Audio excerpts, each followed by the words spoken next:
Porque a gente recebe agora aqui na Band News o especialista de tecnologia Arthur Igreja, ele que está justamente nos Estados Unidos e conversa com a gente para nos explicar um pouco, para a gente entender o que vem a partir de agora com essa nova mudança aí da checagem de fatos na Meta. Meta que é dona de Facebook, mas também do Instagram, que é um aplicativo muito usado aqui no Brasil. Seja bem-vindo à nossa programação. Gostaria de começar perguntando sobre esses impactos mais imediatos que a gente deve ver a partir de agora com essa mudança anunciada pelo Mark Zuckerberg. Seja bem-vindo.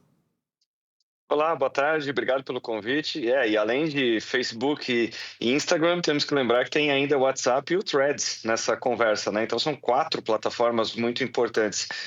Me parece que o que acontece é que essa mudança está 100% relacionada a essa mudança de contexto, né? De contexto político, porque a Meta, à época chamada de Facebook, sofreu todo aquele escândalo com a Cambridge Analytica, depois passou a investir muito mais em moderação e identificação de conteúdo, mas é preciso lembrar que isso demanda investimentos colossais. Então, ao longo dos últimos anos, o Mark Zuckerberg chegou a anunciar que eles estavam contratando, nas palavras dele, dezenas de milhares de pessoas para tentar intervir nessa moderação de conteúdo. Então, o que eu quero dizer com isso é, nós temos um momento político agora diferente, nós temos uma influência muito maior do Elon Musk, uma posição diferente por parte do Trump. Então, o que eu quero dizer é, além de estar mais alinhado com esse momento político, com esse contexto, isso traz uma redução de custo para a empresa. Então, essa confluência de fatores é que leva a Meta a tomar essa decisão. Do ponto de vista do Trump falar que isso aconteceu por uma ameaça dele, obviamente ele está colhendo o capital político que isso pode trazer. As mudanças nos próximos meses devem ser de uma maior leniência, de uma maior liberdade, se é que dá para usar essa palavra, mas enfim, o que acontece é que as redes sociais elas sempre almejaram isso, que é ficar neutra para não ter, além de aumento de gastos, não ter responsabilidade. Essa é uma tese que as redes sociais usam desde o começo, dizendo, olha, nós somos simplesmente o ambiente onde as pessoas colocam conteúdo e nós não temos nada a ver com o conteúdo. Isso, do ponto de vista de negócio e de responsabilização, é um argumento extremamente frágil, mas é o que foi usado ao longo do tempo. Então, a Meta, que eu quero dizer com tudo isso é que ela encontra um ambiente que é mais favorável a algo que o Mark Zuckerberg sempre quis fazer. E aí a gente vai ter muita gente que vai aplaudir uma realidade que é assim: a empresa tem lucros colossais, não quer ter gastos colossais, não quer ter o comprometimento de ter pessoas trabalhando para checar os fatos, e tem então essa razão econômica e essa razão política que é a ascensão ao poder novamente, e com ainda mais poder nesse segundo mandato, Donald Trump está de volta à presidência dos Estados Unidos. Então, só para ter um contexto de como as coisas estão. Agora, o que eu queria te perguntar, Arthur, é o seguinte: na fala, na divulgação aí desse vídeo hoje, o Mark Zuckerberg fala que ele vai se concentrar, que a empresa dele vai se concentrar em tópicos que ele considera que são mais relevantes. Terrorismo, exploração sexual, golpes, que esse tipo de tema eles darão mais atenção. E depois o restante, as pessoas que fazem a rede, que postam, que comentam, elas vão ver o que é adequado ou não, elas vão denunciar, elas vão fazer lá aquelas notas da comunidade para comentar se aquilo é verdade ou não, e deixa o território livre para quem quiser publicar o que quiser.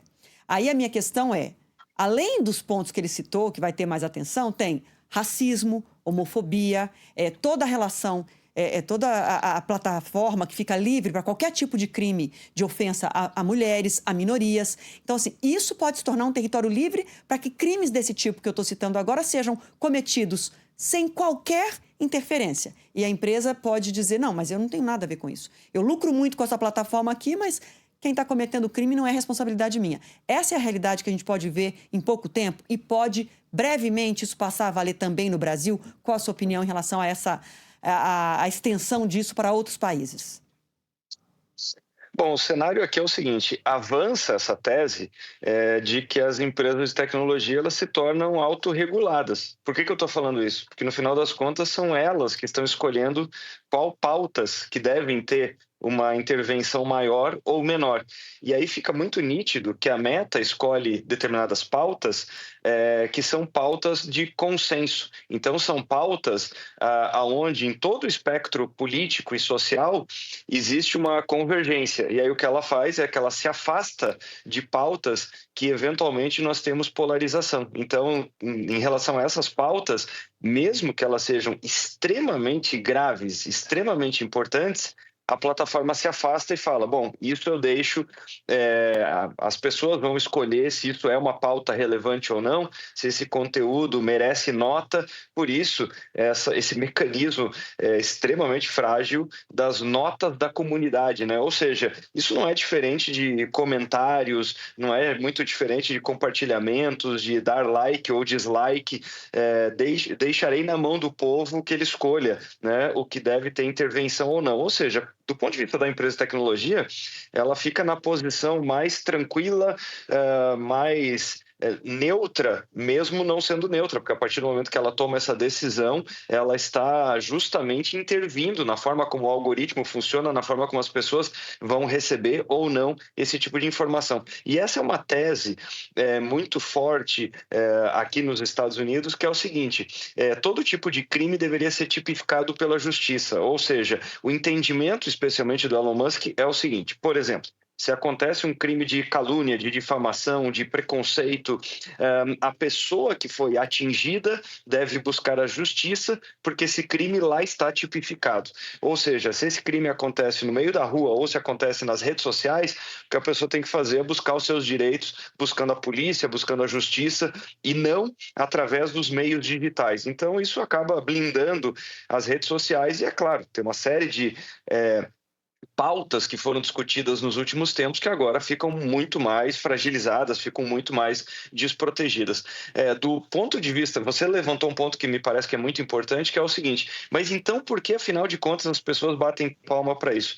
Porque me parece que o que está acontecendo, no final das contas, é o seguinte, as pessoas, uma parte, pelo menos, da população, está se sentindo...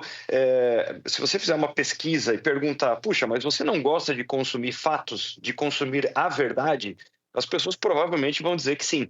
Mas então por que esse tipo de coisa, a moderação daquilo que sabe-se que não é verdade, muitos acabam achando que isso atrapalha e que as redes deveriam ser absolutamente permissivas com qualquer tipo de conteúdo? Porque me parece que as pessoas elas estão se sentindo, em alguma medida, amassadas. O que elas estão dizendo é o seguinte, olha, eu não quero que um terceiro defina para mim o que é verdade. Então, só para fechar, me parece que na era das redes sociais, nós estamos vivendo uma espécie de lei seca, lá do começo dos anos 1920. Ou seja, as pessoas sabem que bebida alcoólica não faz necessariamente bem, elas sabem que elas estão recorrendo a isso muitas vezes para ser desconectada da realidade, mas é justamente isso que elas querem. Então, quando elas olham isso, puxa, eu sei que eu consumo conteúdos que não são necessariamente factuais, eu sei que eu consumo conteúdos que estão mais alinhados a uma realidade que eu construí e eu estou bem com isso. Só comentando antes de passar a palavra para o Frumento, vai te fazer mais uma pergunta, mas assim, as pessoas não querem que um terceiro tome a decisão por ele, no sentido de checar, de dizer o que é verdadeiro ou não. Mas essa pessoa que não quer que um terceiro faça isso, já delegou isso para um algoritmo que jogou ela dentro de uma bolha e ela vai ficar ali numa bolha de fake news, achando que aquilo é a realidade. Então, um terceiro já está fazendo isso por ela, que é uma coisa chamada algoritmo, que está na mão de pouquíssimas pessoas nesse mundo, que ganham muito dinheiro com isso e que estão pouco se lixando se crimes estão sendo cometidos ou não. Então, essa coisa de que, então não quero, eu é que decido agora, é uma pessoa muito ingênua que acha que ela está decidindo alguma coisa, porque todos nós já ficamos reféns desse troço chamado algoritmo. Frumento. A minha pergunta é, União Europeia e Brasil são de uma outra corrente, que acham que as redes sociais precisam se responsabilizar pelaquilo que é postado nelas e por aquilo que elas distribuem de conteúdo. Nos Estados Unidos a gente está vendo agora esse olhar de que não, que então aqui é terra de ninguém, você pode fazer o que você quiser. Trump, Musk e Zuckerberg terão força suficiente para ir contra a União Europeia e outras nações? E de que maneira essa decisão do Mark Zuckerberg pode influenciar de alguma maneira na discussão do TikTok, né? Porque o TikTok chegou a ser barrado, banido dos Estados Unidos, o Trump falou que agora não precisa barrar completamente. Pode mudar de ideia, talvez? Porque os chineses não devem ter um olhar tão complacente quanto Musk e Zuckerberg. O que acontece é o seguinte, se eles têm força, a resposta é sim, porque basicamente toda a população está dentro dessas redes, então é por isso que, imagina, eles conseguem determinar como que essas pautas vão fluir dentro das redes. Então o ponto é exatamente esse, é uma ingenuidade, a pessoa ela está usando ali uma rede social que está construindo a sua timeline, que está construindo a sua versão de realidade e ela acredita que ela que escolheu aqueles conteúdos, quando na verdade o que acontece é o seguinte, as pessoas elas estão o tempo inteiro sinalizando, seja seus medos, seus anseios, seus desejos, e o algoritmo simplesmente ele é construído para agradar. Então, na verdade, quando a pessoa acha que ela está consumindo a verdade, informação e conteúdos, na verdade ela está olhando para um espelho, e um espelho que é cada vez mais refratário a imagens que não são as imagens que agradam a pessoa que está olhando para o espelho, ou seja, as redes sociais são, em última instância, um lago de narcisismo de informação. Então, é muito ingênua essa visão de que as redes sociais elas não têm interferência. Logo, se todo mundo usa, e no Brasil nós estamos falando de um país que fica em vários anos em segundo lugar, em alguns anos em terceiro lugar, em número de horas online e em consumo em redes sociais, a resposta é, obviamente, isso vai ter uma interferência bastante grande. Então, é até por isso que esses temas tem uma rejeição bastante grande no Brasil. No caso da União Europeia, existe uma responsabilização já bastante grande desde o ano passado, então uma regulamentação que tem um entendimento contrário, tem um entendimento que as redes sociais, as big techs, elas têm uma responsabilidade parecido com o editorial jornalístico, com o editorial, por isso que eu gosto de fazer esse paralelo, que uma pessoa ficaria naturalmente chocada se ela pegasse um jornal impresso, uma revista, ou estivesse escutando a rádio nesse momento e visse uma informação absolutamente distorcida, a pessoa falaria, puxa, mas esse veículo precisa ser responsabilizado, quem é o editor, quem é o jornalista que deu essa notícia?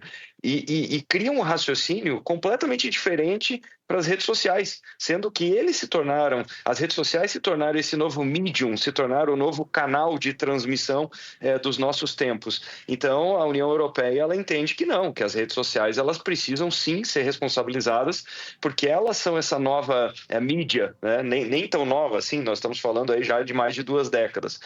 Mas, enfim, então no Brasil nós temos uma inspiração já na LGPD, na Lei Geral de Proteção de Dados, nós temos uma forte inspiração, por exemplo, na regulamentação da inteligência artificial, que passou pelo Senado e vai para a Câmara, e em relação também às redes sociais. Agora, o que me parece que vai acontecer no Brasil vai ser um cabo de guerra crescente, justamente por essa influência do que está sendo regulamentado na União Europeia, que está muito mais focado nessa proteção do usuário, e nessa vertente mais alinhada agora com o que se fortalece nos Estados Unidos. Então, o que eu acredito que vai acontecer nesse próximo ciclo vai ser um aumento dessa tensão e desse debate no Brasil. Tá certo, ouvimos Arthur Igreja, especialista em tecnologia. Vamos ter que falar muitas vezes sobre isso ainda, viu? Porque ainda terá muita repercussão aqui no Brasil e no mundo. Obrigada demais por falar com a gente aqui no Entre Nós. Obrigado, até a próxima. Valeu.